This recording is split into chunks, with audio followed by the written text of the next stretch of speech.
नमस्कार रसिक श्रोते हो.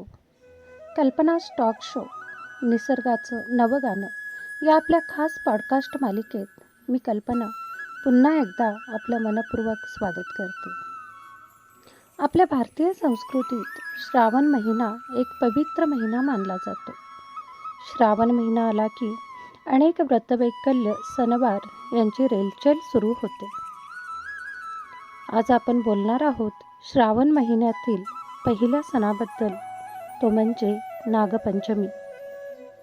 भारतीय पंचांगानुसार श्रावण शुद्ध पंचमीला नागपंचमी साजरी केली जाते. या दिवशी नागदेवतेचं पूजन केलं जातं. विशेषतः शेषनाग, वासुकी, तक्षक आणि अन्य प्रमुख नागांचं स्मरण केलं जातं. आपल्या पुराणकथांनुसार भगवान शंकराच्या गळ्यातील नाग किंवा विष्णूची शेषशय्या हे केवळ प्रतीक नाही, तर निसर्गातील शक्तींचं दर्शन आहे.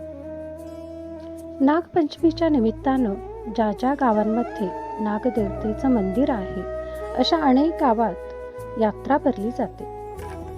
माझ्याही गावामध्ये नागदेवतेचं मंदिर आहे. कोल्हापूर जिल्ह्यामधील कागल तालुक्यातील सोनगे हे माझं गाव. या माझ्या गावामध्ये चौंडेश्वरी देवालय हे आमचं ग्रामदैवत आहे. हे मंदिर नागदेवतेचं आहे. नागपंचमीच्या दिवशी अगदी सकाळपासूनच या मंदिरात दर्शनासाठी भाविकांच्या लांबच लांब रांगा लागलेल्या असतात. साऱ्या पंचक्रोशीतले लोक या दिवशी दर्शनासाठी आमच्या गावी येतात. अगदी लहानांपासून वृद्धांपर्यंत सर्वजण या यात्रेत सहभागी होतात. सर्व यात्रेकरू देवीच्या दर्शनानंतर यात्रेतील खरेदीचा मनसोक्त आनंद घेतात.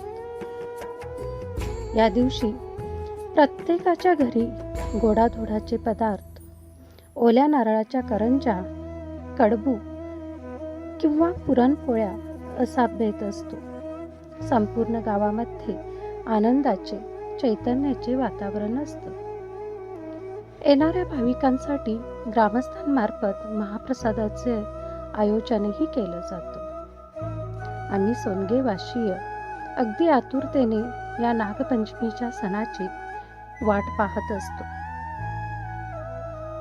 आपल्या भारतीय परंपरेनुसार या दिवशी घरातील मुख्य स्थानी नागदेवतेचं चित्र, प्रतिमा किंवा मातीच्या मूर्तीचं पूजन केलं जातं. दूध, हळद, कुंकू, फुले अर्पण केली जातात. या दिवशी स्त्रिया उपवास करून दूध, लाह्या अर्पण करतात.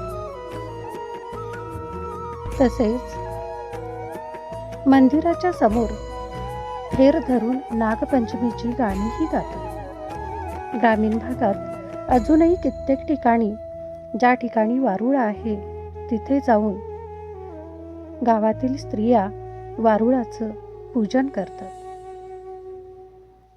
आणि नागदेवतेबद्दल आपली श्रद्धा, आदर व्यक्त करतात. आपल्या भारतीय पुराणांमध्ये महाभारतात तक्षक नावाच्या नागाचा मोठा उल्लेख आहे. समुद्रमंथनाच्या कथेमध्ये वासुकी नागाला मंथन दोर म्हणून वापरण्यात आलं होतं असं सांगण्यात येतं. शिवशंकराच्या गळ्यातील नाग हे त्याच्या ताप आणि तांडव यांचे प्रतीक मानले गेले आहेत. नागपंचमीच्या सणाचे शास्त्रीय दृष्टिकोनातून महत्त्व जाणून घ्यायचं झालं तर आपण ज्या भारत देशात राहतो तिथे अनेक जातींचे साप आढळतात. श्रावणात पावसामुळे त्यांची जमिनीखालील घरे पाण्याखाली जातात आणि ते सुरक्षित ठिकाण शोधण्यासाठी मानवी वस्त्यांमध्ये सापांचा वावर आपल्याला दिसतो. या पार्श्वभूमीवर नागपंचमीच्या दिवशी साप मारू नयेत, त्यांना पूजाविधीतून संरक्षण मिळावं ही एक शास्त्रीय विचारसरणी आहे. तर रसिक श्रोते हो, नागपंचमी म्हणजे एक सण, पण खरं तर ती मानव आणि प्रकृती यांच्यातील सहअस्तित्वाची एक शिकवण आहे. या सणामागे आहे एक निसर्ग विज्ञान, एक आध्यात्मिक भावना आणि एक सांस्कृतिक परंपरा.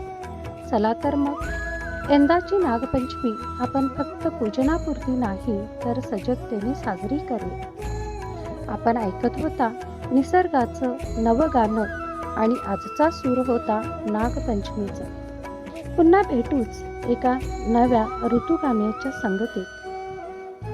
तोपर्यंत निसर्गाशी नातं जोपासा, सणांना अर्थ द्या आणि साथ घाला नवसंवेदनांना. आजच्या भागात आपण इथेच थांबूया. धन्यवाद.